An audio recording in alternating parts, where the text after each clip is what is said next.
Hello students, आज इस video में हम class 8 book RS Agarwal chapter 11 compound interest exercise 11B question 7 से स्टार्ट करेंगे। बच्चों, ये एक्सरसाइज 11B की थर्ड वीडियो है।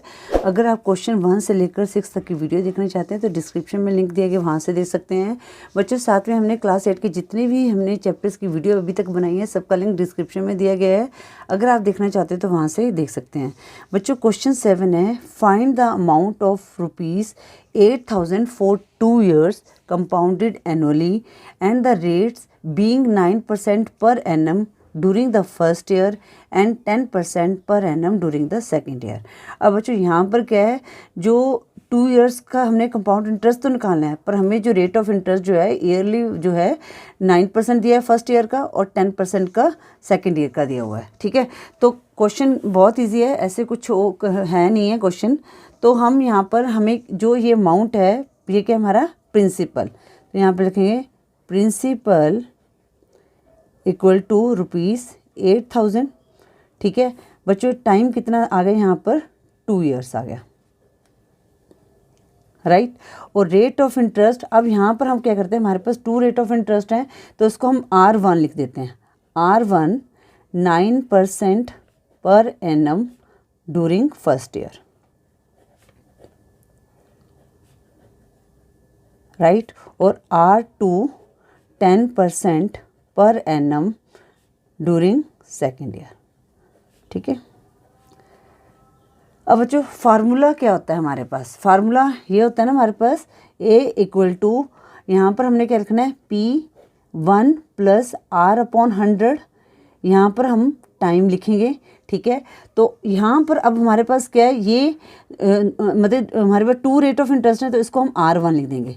फिर यहाँ पर हम लिखेंगे 1 + R2/100 n। ठीक है बच्चों, अब आपने इस चीज़ का ध्यान रखना है, जब ये आप रेट ऑफ इंटरेस्ट निकाल रहे हो ना, अमाउंट जो निकाल रहे हो, तो आपने यहाँ पर टाइम जो है 1 ही लेना है। ठीक है, क्योंकि हम यहाँ जो टाइम है अलग अलग ईयर्स का हमारे पास रेट ऑफ इंटरेस्ट लग दिया है, तो हमने यहाँ पर 1 टाइम जो है 1 लेंगे। ठीक है, तो A इक्वल टू यहाँ पर प्रिंसिपल कितना है 8,000, 1 प्लस रेट फर्स्ट रेट कितना दिया है 9/100।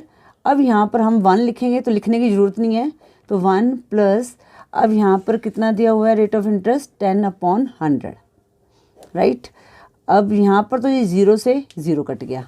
अब बच्चों इसको करते हैं आगे सॉल्व 8,000। अब हम क्या करेंगे, यहाँ पर एलसीएम लेंगे 100, तो यहाँ पर कुछ नहीं तो 1 से मल्टीप्लाई करते हैं। ठीक है ना, 1 से डिवाइड करें तो 100 ही आएगा, तो 100 प्लस यहाँ पर 100 से 100 करेंगे 1 तो 9 आ गया। ठीक है, तो यहाँ पर हमने 10 लिया तो यहाँ पर कितना आएगा 10 + 1। अब A इक्वल टू 8,000, और यहाँ पर कितना आ जाएगा बच्चों 9/100, और यहाँ पर आ जाएगा हमारे पास 11/10। अब ये 2 0 कट गई, ये यहाँ से कट गया। अब बस हमने सिर्फ क्या करना है, मल्टीप्लाई करना है। अब बच्चों यहाँ पर 109 को आपने 11 से मल्टीप्लाई करना है, तो करने की ज़रूरत नहीं है। आपने इसको क्या करना है, सीधा यहाँ पर आपने यहाँ पर 1 और 9 लिखना है। ठीक है बच्चों, अब यहाँ पर हम ऐड करेंगे, हमने क्या करना है फर्स्ट डिजिट और लास्ट डिजिट लिख दिया यहाँ पर। अब 1 + 0 1 आएगा। ठीक है, अब यहाँ पर 0 + 9 कितना आ गया 9 आ गया, तो हमारे पास कितना आ गया 1199 आ गया। ठीक है ना, तो ये इसलिए पूरा करने की ज़रूरत नहीं, ये बहुत शॉर्टकट मेथड है वैदिक मैथ का। तो मैंने वैसे वीडियो ऑलरेडी अपलोड भी की हुई है इसके, अगर देखना चाहते हो तो वहाँ से देख सकते हैं। ठीक है, अब हम इसको 8 से मल्टीप्लाई करते हैं। 8 9 = 72, 2 7 कैरी, 8 9 = 72 + 7 79, 9 7 कैरी, 8 1 = 8 + 7 15, 5 1 कैरी, 8 1 = 8 + 1 9। तो हमारे पास कितना आ गया अमाउंट ₹9592। अब बच्चों यहाँ पर क्या पूछा गया है कि find the amount, only amount ही हमने निकालना है। तो बच्चों यहाँ पर हम आंसर में लिखेंगे अमाउंट इक्वल टू ₹9,592। ठीक है बच्चों, ये इस तरह से ये आपने क्वेश्चन 7 को निकालना था। बहुत इजी क्वेश्चन था, बस फार्मूले में थोड़ा सा चेंज आया है, वो आपको आई थिंक समझ आ गया होगा। अब हम करते हैं क्वेश्चन 8। बच्चों क्वेश्चन 8 है, आनंद obtained a loan of 1,25,000 from the Allahabad Bank for buying computers. The bank charges compound interest at 8% per annum compounded annually. What amount will he have to pay after 3 years to clear the debt? बच्चों वही same हमने formula लगाना है, कोई ऐसा इसमें कुछ ऐसा नहीं है, तो हम क्वेश्चन को करते हैं।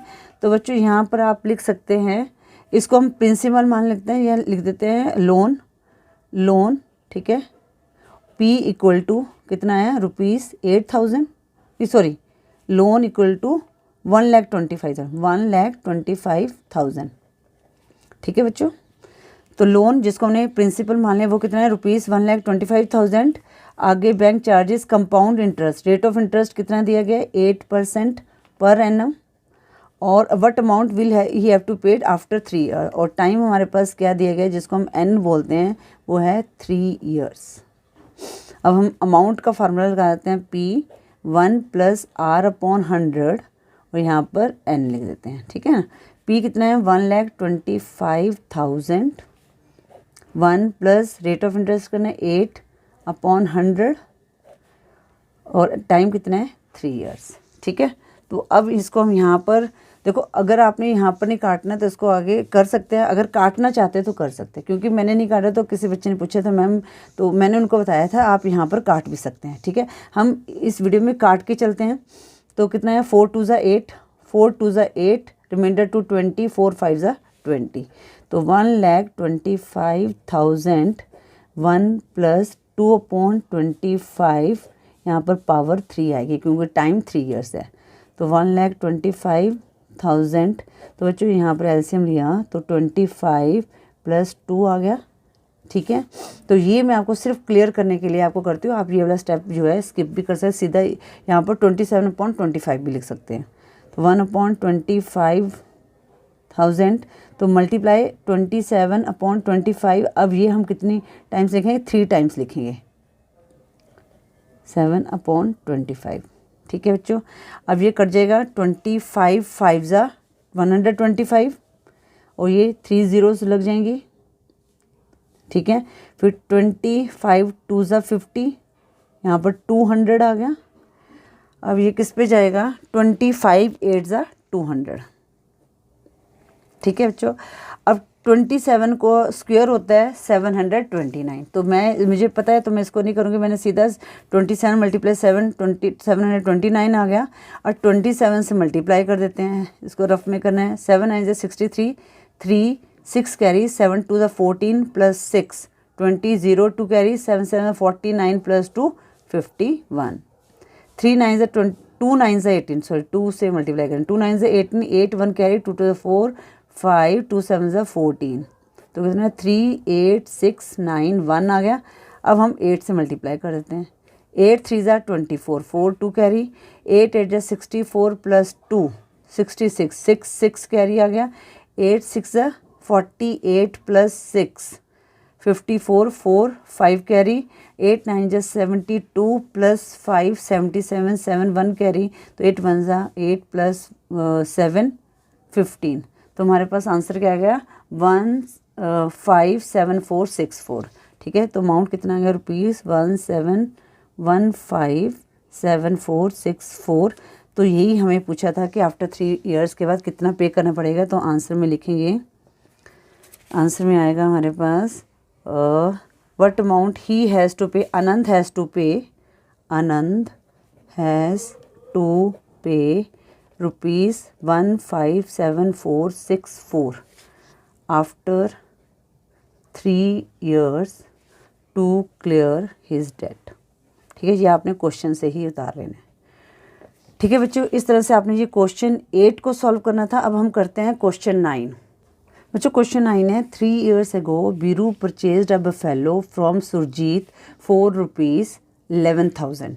What payment will discharge his debt now? The rate of interest being 10% per annum, compound annually. अब बच्चों यहाँ पर जो है 3 years ago, कुछ ऐसे कंफ्यूज नहीं होना, आपने बस वही सेम फार्मूला लगेगा और हमारा क्वेश्चन निकल जाएगा, ठीक है। तो कुछ जैसे इस तरह से क्वेश्चन वर्ड प्रॉब्लम इस तरह से वर्डिंग आ जाती है, तो इसका मतलब ये 3 years ago हो या आफ्टर, ये 3 ईयर जो है टाइम को लेके चलेंगे हम, ठीक है। तो अब यहाँ पर क्या है प्राइस ऑफ बफेलो, जिसको हम मान लेते हैं P, तो लिखेंगे यहाँ पर प्राइस ऑफ बफेलो, वो हमारे पास कितना है, जिसको हमने पी मान लिया, वो है ₹11,000। टाइम हमारे पास आ गया 3 इयर्स, और यहाँ पर रेट ऑफ इंटरेस्ट कितना है बच्चों, 10% per annum, 10% per annum.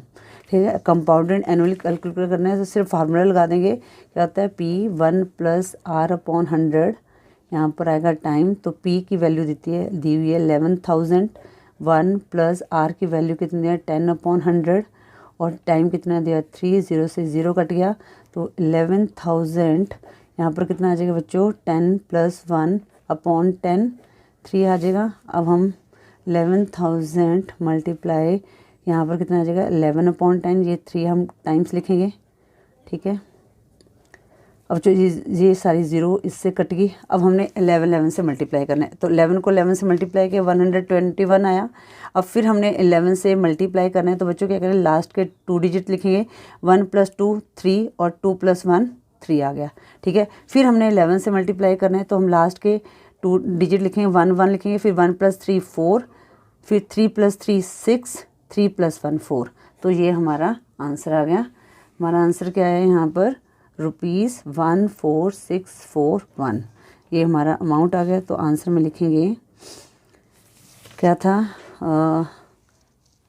Biru his debt now, मतलब what payment will discharge his debt now, तो यहाँ पर लिखेंगे बीरू हैज़ टू पे ₹14,641 टू क्लियर हिज डेट। ठीक है बच्चों, बहुत इजी क्वेश्चन था। आई होप क्वेश्चन 9 भी आपको अच्छी तरह से समझ आ गया होगा। अब इस वीडियो में बच्चों हम ना क्वेश्चन 10 को भी सॉल्व कर लेते हैं। बच्चों क्वेश्चन 10 है, शुभ लक्ष्मी टुक अ लोन। एक्चुअली क्वेश्चन बहुत ज़्यादा हैं इसके, आई थिंक 30 के करीब हैं, तो जितना हम एक वीडियो में सॉल्व कर सकते उतने हम कोशिश करेंगे। तो शुभ लक्ष्मी टुक अ loan of ₹18,000 from Surya Finance to purchase a TV set. If the company charges compound interest at 12% per annum during the first year and 12/1.2% per annum during the second year, how much will she have to pay after 2 years? तो जो ये हमने question किया था ना अभी, ये 7th question किया था, बिल्कुल वैसा ही क्वेश्चन है ये। तो हम यहाँ पर लिखते हैं अमाउंट ऑफ लोन टेकन, या प्रिंसिपल भी लिख दोगे तब भी ठीक है, ऐसे कोई वो नहीं है। लोन टेकन कितना आया, इसको हम प्रिंसिपल मानते हैं, तो कितना आया ₹18,000। ठीक है, अब यहाँ पर रेट ऑफ इंटरेस्ट, अब रेट ऑफ इंटरेस्ट अलग अलग है, तो R1 कितना है 12% per annum during first year, और 2 क्या है 12/1.2% per annum during second year. ठीक है बच्चों, और टाइम कितना है 2 इयर्स का। बस, तो ये क्वेश्चन 7 जैसे वैसे ही कर लेना हमने। तो हमारा अमाउंट कैसे निकलेगा, तो P1 + R1/100। ठीक है, अब बच्चों यहाँ पर हमने देखो अलग अलग ईयर का निकाल रहे हैं, तो हमने यहाँ पर टाइम जो है 1 ही लिखेंगे, तो लिखने की ज़रूरत नहीं है। तो यहाँ पर क्या 1 + R2/100। ठीक है बच्चों, तो प्रिंसिपल हमारे पास कितना है 18,000, 1 प्लस, अब यहाँ पर कितना है 12/100। ठीक है बच्चों, अब यहाँ पर मैंने ये नहीं किया है, अब यहाँ पर इसको कन्वर्ट कर लेते हैं। ठीक है, मिक्स फ्रैक्शन में कन्वर्ट करते हैं। 12 × 24 + 1 25/2% आ गया। ठीक है, तो यहाँ पर 25/2/100 है। ठीक है बच्चों, तो इसको 18,000 आ गया, तो यहाँ पर 1 + 12/100। अब बच्चों यहाँ पर क्या है 1 + 25/2, तो बच्चों मैंने क्या कहा था 100 को मैंने डिनोमिनेटर में लिख देना है। ठीक है, अब ये कट जाएगा 25 4 ज़ा 100, और यहाँ पर कितना आ जाएगा 4 3 ज़ा 12, 4 2 ज़ा 8, 4 5 ज़ा 20, तो 18,000 यहाँ पर 25 एलसीएम लिया, तो 25 + 3, और यहाँ पर कितना है 4 2 ज़ा 8। ठीक है, 8, तो 4 नहीं 8 + 1, 8 + 1। ठीक है, तो यहाँ पर कितना है 18,000 मल्टीप्लाइड 28/25, यहाँ पर आ गया 9/8 आ गया। राइट बच्चों, आई थिंक ये आपको समझ आ गया होगा। अब हम इसको काटते हैं तो किस पे कट जाएगा ये, किस पे कटेगा ये, 5 के टेबल में काटते हैं सीधा ना, 5 सीधा 25 से भी कट जाएगा आई थिंक। चलो 5 से काटते हैं, 5 5 25, 5 3 ज़ा 15, रिमाइंडर 3 30, 5 6 ज़ा 30, 0 0। ठीक है, अब ये किस पे कटेगा, 8 4 ज़ा 32, हाँ 8 के टेबल में कट जाएगा, 8 4 ज़ा 32, रिमाइंडर 4 बचा, 40 बन गया, 8 5 ज़ा 40, 0 आ गया। अब 5 9 ज़ा 45, यहाँ पर 90 आ गया। तो बच्चों हमारे पास ये क्या, इसको हम ढंग से लिख लेते हैं। तो यहाँ पर हमारे पास कितना है, 90 मल्टीप्लाई 28 मल्टीप्लाई 9 है। ठीक है बच्चों, तो इनको हम मल्टीप्लाई करते हैं। 19 को 9 से मल्टीप्लाई किया तो हमारे पास कितना आ गया, 9 9 81, 810 आ गया। और 28 से मल्टीप्लाई करते हैं, 8 0 0, 8 1 ज़ा 8, 8 8 ज़ा 64, 2 0 0, 2 1 ज़ा 2, 2 8 ज़ा 16, 0 8 6, 6 + 6 कितना आ जाएगा, 12, 2 1 करी 2। तो ये आ गया आपका आंसर, ₹22,680। ठीक है, तो आप यहाँ पर लिख भी सकते हो कि शी हैज़ टू पे, आंसर में लिखेंगे शी, या शुभ लक्ष्मी भी लिख सकते हैं, शी हैज़ टू पे ₹22,620 आफ्टर 2 ईयर्स था ना, हाँ आफ्टर 2 ईयर्स। ठीक है बच्चों, इस तरह से आपने ये क्वेश्चन 10 को सॉल्व करना था। आई होप आपको ये क्वेश्चन कहाँ से स्टार्ट किए थे, हमने क्वेश्चन 8 9 7 से स्टार्ट किए थे। तो 7 to 10 आपको अच्छी तरह से समझ आ गए होंगे। बच्चों अगर आपको वीडियो यूज़फुल लगी है तो वीडियो को लाइक करें, शेयर करें अपने फ्रेंड्स के साथ। चैनल पे नहीं हो तो चैनल को सब्सक्राइब करें। Thank you for watching. Next video में हम क्वेश्चन 11 से स्टार्ट करेंगे।